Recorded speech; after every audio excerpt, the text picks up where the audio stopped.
comecei meu negócio em 2016, porque tinha feito um trajeto ali na carreira corporativa, né, trabalhava em consultoria 16 horas por dia, fim de semana, não tinha horário para nada e entrei em depressão, razoavelmente pesada, assim. Diagnosticado mesmo, chegou de terapia e tudo.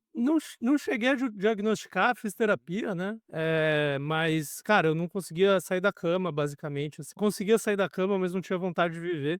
Saí da empresa, fiquei um mês dormindo, tipo, cara, acho que eu dormia 14 horas por dia naquele mês. Eu acho que foi uma problema de saúde mental ali induzido por falta de sono mesmo. E aí o meu grande objetivo ao empreender era nunca mais voltar para o escritório. Uhum. Tanto é que, cara, não uso mais roupa social e foda-se. Mas, construí meu negócio em 2016, chegou a pandemia e eu estava bem com o negócio já, estava ganhando uma grana legal. Não conseguia morar na praia, ainda talvez até conseguia, né, mas não ainda estava correndo atrás. Só que veio a pandemia, cara, e minha vida social desmoronou, né, como a de quase todo mundo.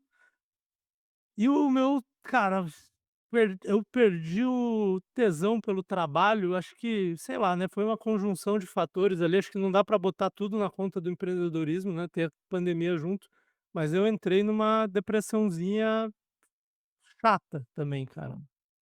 E comecei a beber muito todo dia, tipo, e engordei de novo, e não foi legal, cara. Eu acho que tive esses problemas. E é engraçado porque foi uma época em que meu negócio estava indo bem, cara. Na verdade, ele estava crescendo, né? Olha.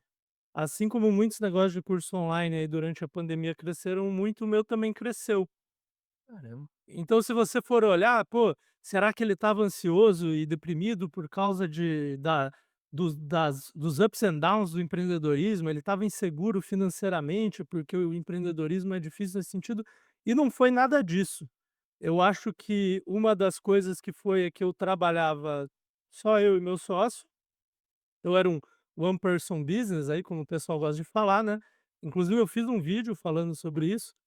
Sobre o desafio que eu tive com o One Person Business, né, por estar sozinho mesmo, cara. E aí veio só que eu tinha uma vida social legal em São Paulo, e aí veio a pandemia e desmoronou tudo. Mano, e com esse climinha gostoso, a gente começa o podcast.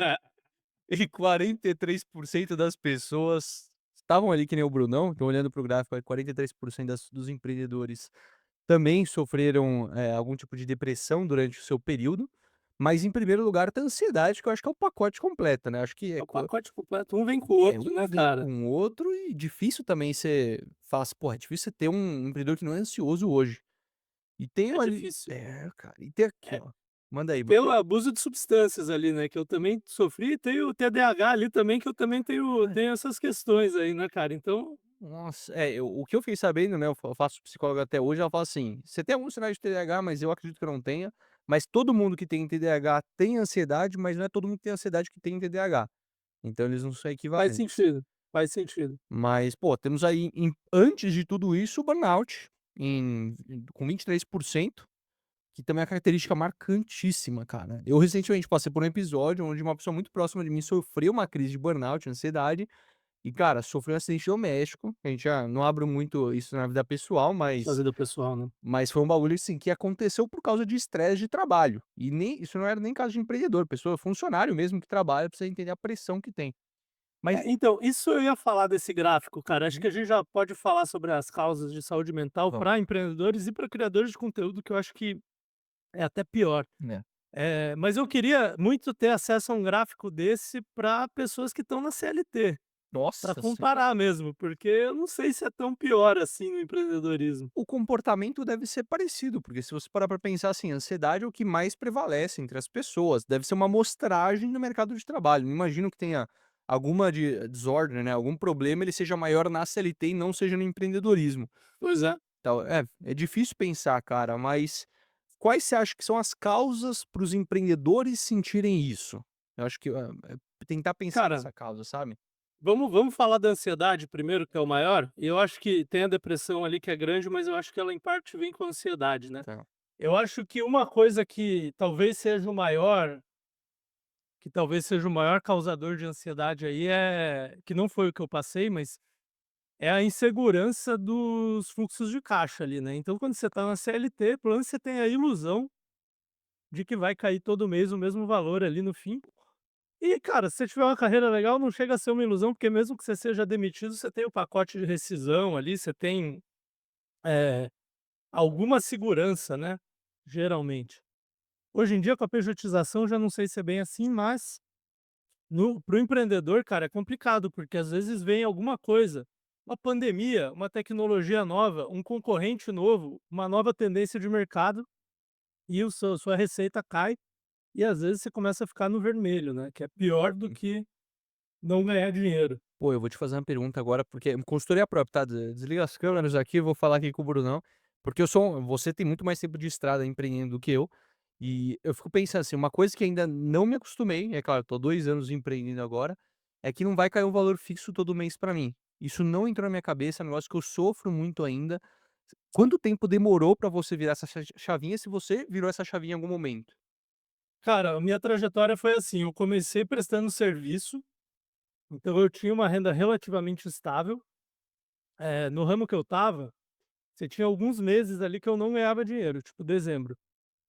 Ninguém contratava meu tipo de serviço em dezembro, mas ao longo do ano eu tinha uma renda relativamente estável e eu guardava, né, para esses períodos que não tinha muita coisa. Quando eu resolvi parar de fazer serviço e usar um modelo mais escalável, que no meu caso foram cursos gravados, eu fiquei 1 ano sem ganhar dinheiro, cara. E aí foi difícil. O que eu fiz, né, mas eu tinha meio que me planejado para esse ano. Mas o que eu fiz foi, depois que eu comecei a ganhar dinheiro, cara, eu trabalhei um monte para crescer o meu negócio, a ponto de eu não precisar me preocupar com os ciclos. Eu Hum. tentava crescer mais do que o ciclo diminuía, né, ao longo das fases do ano ali. Isso funcionou bem, até um ponto em que eu cheguei num platô no meu negócio, eu não consegui mais crescer ele, e eu cometi o erro de inflar meu custo de vida. E aí eu tive alguns meses no vermelho ali, que foi difícil.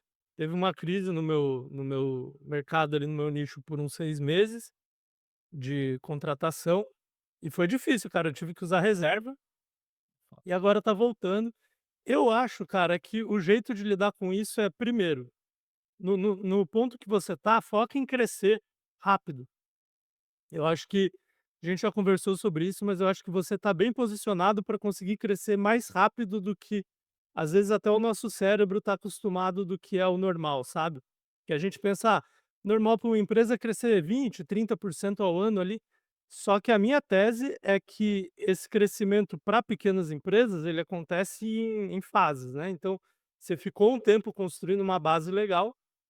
Agora eu acho que é factível você crescer 4, 5 vezes esse ano, e aí você não vai precisar se preocupar com isso, obviamente, né. Segunda coisa, cara, cuidado com inflação de estilo de vida. Então, eu acho que se para um CLT é ideal você guardar ali entre 10 e 20% do salário, eu acho que para o empreendedor é o ideal você guardar 50%.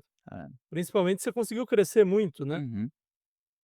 Às vezes a gente gosta de inflar o estilo de vida, até por mudança de fase de vida e tal, né, mas, eh, eu daria esse conselho. E a terceira coisa, cara, é que eu vejo todo mundo falando em crescer o negócio, que é uma coisa legal, mas eu vejo pouca gente falando em diminuir o risco do negócio, estabilizar ele. Eu acho que isso tem tanto valor quanto. Às vezes você trabalha um tempo ali numa iniciativa que não é necessariamente de crescimento, mas é de trazer mais estabilidade para o seu negócio. Então, por exemplo, se você faz lançamentos, por exemplo, você tem o clube dos criadores. Se você faz lançamentos para vender, ele é um modelo mais instável, né? Teoricamente traz bastante dinheiro, mas ele pode ter uma instabilidade também, você nunca sabe como será o próximo lançamento. Se você conseguir colocar um produto em perpétuo ou uma assinatura ali que te dá uma garantia de, cara, no mínimo eu vou ganhar isso por mês, isso te dá muita paz mental, sabe. Tô Mas é mais difícil mesmo, Pô, cara, isso estava também eu acho que é bem um grande gerador de ansiedade.